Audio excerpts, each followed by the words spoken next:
بچه‌ها ما رو گرفتن از ماشین منتظریم که پلیس به دنبالمون تا وارد دانمارک شدیم گرفتن ما رو. میگن اینجا تیرکمون به عنوان سلاح حساب میشه. صدا دیدن پشمشون ریخته. ما تا الان بازداشت بودیم، گوشیامون هم گرفته بودن، گوشی من خاموش بود، جریمه شدیم، تیرکمون ازمون گرفتن. کلی اتفاقای دیگه هم افتاد. بعد از تقریبا 20 ساعت تازه دارن ما رو میرسونن سمت ماشین. بالاخره آزاد شدیم. آرمان چه حسی داری؟ آزاد شدم، خوشحالم. ننه دیشب من شنیدم توماش صالحی آزاد شد. به خدا ما از این کشتی پیاده شدیم با ماشین اومدیم سمت دانمارک، می‌خواستم استوری بذارم تو راه. ایول توماش صالحی هم آزاد شد. بعد خودمون رو گرفتم. دقیقاً بچه‌ها این پشت اون کشتیه میشه که وقتی که نگه می‌داره ماشین از اینجا وارد دانمارک میشه. یعنی از اینجا به بعد مرز دانمارک. ما رو دقیقاً لب مرز گرفتن. الان یک روزه که اینجاییم ولی یه قدم وارد دانمارک نشدیم. دقیقاً. با ماشین نشدیم، با ماشین پلیس شدیم. خودتون وضعیت ماشین رو ببینید. کل زندگی ما رو اینجا به هم ریختن که بگردن ببینن آقا سلاحی چیز دیگه تو ماشین هست یا نه. اینجا واقعا دیروز مرتب بوده. حتی کیسه خوابایی که پلم بوده رو باز کردن. بیا کل این وسیله ها رو به هم ریختن. این جلو هم همچنین تمام اینا رو در آوردن. بریم وارد دانمارک بشیم، ماشین رو بزنیم توی شارژ، بعد ماشین رو مرتب کنیم و بعدش ببینیم که دیگه چیکار می‌کنیم. ما بالاخره ماشینم شارژ کردیم. الان 96% شارژ داره. به الان یه جاییم توی دانمارک، من خودم هم نمیدونم کجاست. می‌دونی کجاست؟ دانمارک یه جایی. آفرین، یه جا توی دانمارک. اون پشتم تمیز کردیم. یکی از نکات مثبت کمپینگ که من عاشقشم، ما کافی گذاشتیم به علاوه چایی برام. ساعت 8 صبح من تو اوج خواب داشتم خواب الکسیس رو می‌دیدم. سربازه اومده در زده، یه بشقاب برای من آورده با کلی نون توست و علاوه یه چند تا کالباس. بعد بهش میگفتم من میگم هیه بریکفاست نو بای.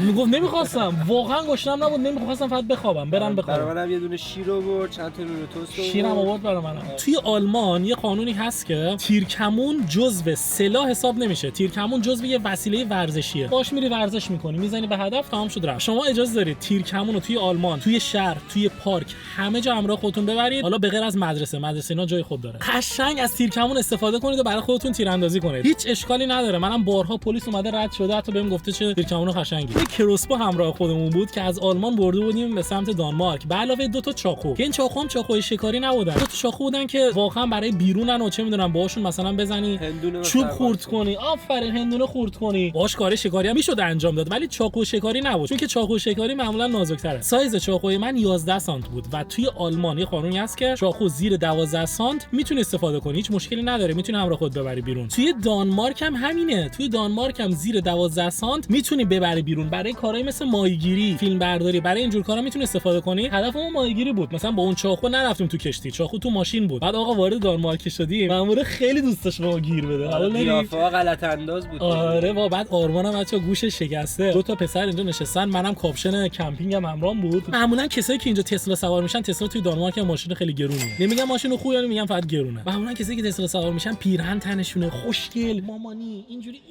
اصلا دیدو بود من اینجوری اخمو با این کاپشن نمیدونم جنگی، آرمان اینجوری اخمو گوشش هم شکسته. یارو نگاهشون نمیکردم، مثلا تو گوشی بود. من یارو من گفت شما مقصدتون کجاست؟ ما داریم میریم کوپنهاگن، پایتخت دانمارک. گفتم بعدش خوایم بریم سمت سوئد. بعد گفت اینجا چیکار میکنی؟ گفتم ما کار بیزنسی داریم. منظور چه بیزنس؟ گفتم من یوتیوبرم اومدم ویدیو بگیرم. بعد خب باشه برو اونجا بزن کنار. گفت صندوق عقبو باز کن. صندوق عقبو که باز کرد دهنش سرویس. تیرای تیرکمونو دید. یو اینو گرفت دستش. گفت این چیه؟ گفتم تیر تیرکمونمه. بعد گفت مگه تیرکمون همراته؟ گفتم آره. ما 1 متر اونورش بودیم. بعد ترسی گفت رقبا واسه 3 نفر بودن. بعد 3 نفر شدن. نه 2 تاشون بعدم اومدن. اون گوشه بودن. اول از همه گفتن دستاتونو بگیرید بالا اینجوری. بعد اومدن بدن ما رو گشتن. گفتن دیگه چی داری؟ گفتم ما 2 تا چاقو هم داریم. 2 تا چاقو هم در آورد. گفت دیگه چی داری؟ گفتم من تبرم دارم.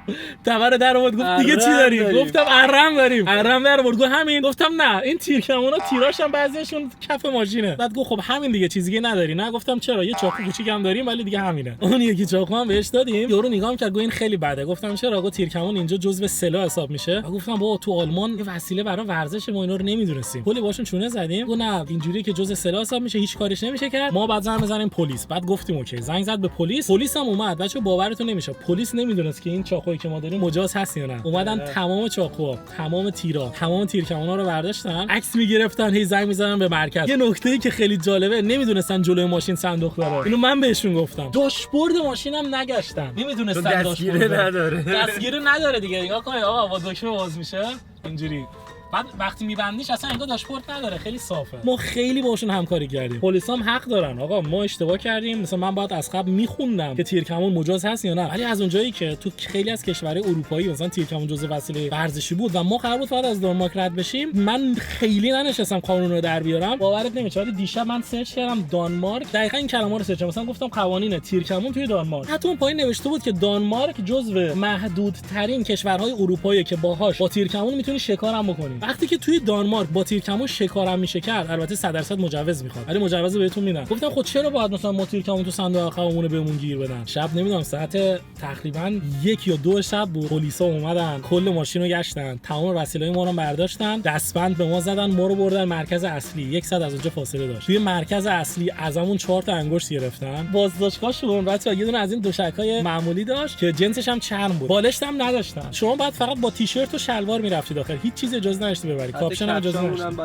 کفشام بعد در میوردی. و 2 تا پتو، یعنی پتو هم که نه ملفه، از این ملفای معمولی داشتن بهمون دادن. به تو دادن؟ به من 2 تا دادن. به من هیچ همون یه دونه دوشک. آره بابا. بالا سینه‌ام رو ملفه بود، پامینام رو زمین گذاشته بودم چون کفش بخاری داشت. برای من کفش بخاری داشت، از بالا بخاری میزد. ما خوابیدیم، صبح زود یارو اومد صبحونه رو بهمون داد، گفتم اوکی. بعد رفتیم دوباره پلیس جنایی اومده بود. پلیس جنایی دانمارک. میدونی چی فکر می‌کردن بچه‌ها؟ پلیس اومد از ما بازجویی کرد. به من گفت شما 2 تا چاقو دارید، 2 تا اره دارید، 2 تا ماسک دارید، یه تیرکمون دارید، خیلی قویه. گفت یه تبر هم دارید، وسیله کمپ هم دارید. هدف شما چی بوده؟ یارو فکر می‌کنه ما هیتمن چیزی هستیم که بیایم مثلا بریم سوئد یه نفر رو بکشیم، بعد سربنیستش کنیم. بیلم داشتیم اون پشت صندوق. گفتم آقا به پیر به پیغمبر یوتیوبرم، کانال یوتیوب هم بهش نشون دادم، عکسام بهش نشون میدادم. خودش باورش شده بود ولی یه جوری داشت مثلا قوانین رو انجام میداد. دنبال ته خیار میگشت. مثلا به من میگفت 10 سال پیش چرا اومدی آلمان؟ خانواده‌ات کجان؟ رابطت با خانواده‌ت چجوریه؟ بعد اونجا اصلا خورش مثلا خواستم بگم به شما چه ربطی داره؟ پناهنده بشیم. والا گفتم بابا ما واسمون بده، ما از اینجا میریم، مثلا دانمارک نمیمونیم. اصلا انگشتی از همون 2 بار گرفتن، یه بار معمولی، یه بار کل کف دستو گرفتن. دیدیم بغلا میدادی، بغل، سینه کف دست، این پایین کف دست، خود 4 تا انگشتا، زاویه 3 بعدی هم میگرفتن اینجوری. اینجا اصلا پینه بسته. معلوم بود برای منم واسه بعد نمیگرفت درست. اینا چی؟ ببین الان اگه تو دانمارک یه گوز بزنیم سری میام ببین شناسامون میاد بالا، قشنگ میاد بالا سرمون. بعد من تو فکر این بودم پریسون بریکش کنیم، تتو بزنی نقشه زندان رو فرار کنیم. من با اون چاقوها یه دونه من فکر می‌کردم هیتمنم، من گفتم گانشو بعد رو همه رو بزنم بریم. بعد این داستانا که تمام شد از من پرسید درآمد چقدره. من درآمد واقعیمو بهش نگفتم چون مدرکم نمیخواست. من درآمدمو خیلی کمتر از اون چیزی که هست بهش گفتم. بهم گفتش که ببین من باور دارم که شما یوتیوبرید از این داستانا. من گفتم خب پرپ باورم نرسیده باش، کانال یوتیوب اومد. بعد گفتش که تیرکمون توی آلمان جزء سلاح حساب میشه. ما رو 3000 کرون دانمارک جریمه کردن که تقریبا پولش شد طرفای 430 خورده یورو. ساعت 12 ظهر به من گفت اوکی اینقدر جریمه میشی. بعد بازجویی هم داشت میکرد، من همه رو گردن گرفتم دیگه چون آلمان بنده خدا اصلا هیچ کدوم از این وسیله مال آلمان نبود. من گفتم با همش مال من آلمان. من گفتم اینو بهش گفتم میبریم کمپینگ، این بنده خدا گفته اومده. آلمان هم اونجا داشت میگفت نه بذار من گردن میگرفتم. نه بابا 2 تا جریمه میشه، یه دونه جریمه تمام میشه بره. ساعت 12 ظهر من گفت اینقدر جریمه میشه، برو تو بازداشتگاه چند دقیقه بعد میام دنبالت. این چند دقیقه بعدشون شد 5 ساعت. ساعت 5 عصر اومدن دنبالم. راه میرفتم تو بازداشتگاه، بعد همش فکر میکردم خب نخوابم الان میام. شنا میرفتم، این کارو میکردم، اون کارو میخوابیدم برای خودم. من 3 تا 20 شنا رفتم. آره رفتم دراز کشیدم رو تو شکه، بعد خوابم رفت. بلند شدم دیدم هوا تاریکه. بچه بازداشتگاهشون یه پنجره کوچیک داشت، بالا بود، حالت هواکش مانند ولی بسته بود. پاشو ببرم دم در دستگاه اتومات پول بگیر. گفتم با کارت نمیشه حساب کرد. گفتم نه. ما رو بردن دم دستگاه آبربانک پول ازمون بگیرن. بعد یه دخترم بود پلیسش، خیلی مهربون بود. از من پرسید میگه اینجا چیکار میکنید اینا؟ چنل یوتیوبمون گرفت. خیلی مهربون بود. واقعا دم دختره پلیس دانمارکی گرم. من خواستم بیشتر پول بهشون قبول نکرد. و تقریبا ساعت 7:30 شب بود که آزاد شدیم. ما تصمیم گرفتیم بیام توی سوئد 4 تا ویدیو بگیریم. یکیشون که کنسله، تیرکمون نداریم. واقعا می‌خواستیم با این تیرکمون بریم تو جنگل، هم کمپ کنیم، هم با این تیرکمون نمی‌خواستیم شکار کنیم. ما به هیچ وجه، چون می‌دونیم مثلا کانتنت شکاری تا الان نذاشتم. ولی مثلا گفتیم این تیرکمون رو ببریم، مثلا آقا خرسی چیزی اومد برای دفاع از خود نترسیم. هیچ هدف خاصی باش نداشتیم. مثلا گفتیم نهایتش یه چیز پیدا کنیم، مثلا با اون تیرکمونه بزنیم یه ویدیو تیرکمونی هم بگیریم. فکر کنم تنها یوتیوبری که به خاطر کانتنتاش تا حالا بازداشتگاه رفته من بودم. دیگه فکر کنم واقعا من بودم. امیدوارم هر چیز زندانی هست آزاد بشه بچه. واقعا ما تو کشور پیشرفته تو زندان بودیم. امیدوارم هر چیز زندانیه هر چه زودتر از زندان آزاد بشه. عشق منید، عشقگرید. حتما منتظر ویدیو بعدی باشید. ویدیو بعدی هم کمپه. شما حتما زیر این ویدیو برام داستانایی که مثلا بازداشت شدید یا تو زندان بودید بودید رو برای من بنویسید. عشق منید، عشق بگرید و تا ویدیو دیگه. بای بای.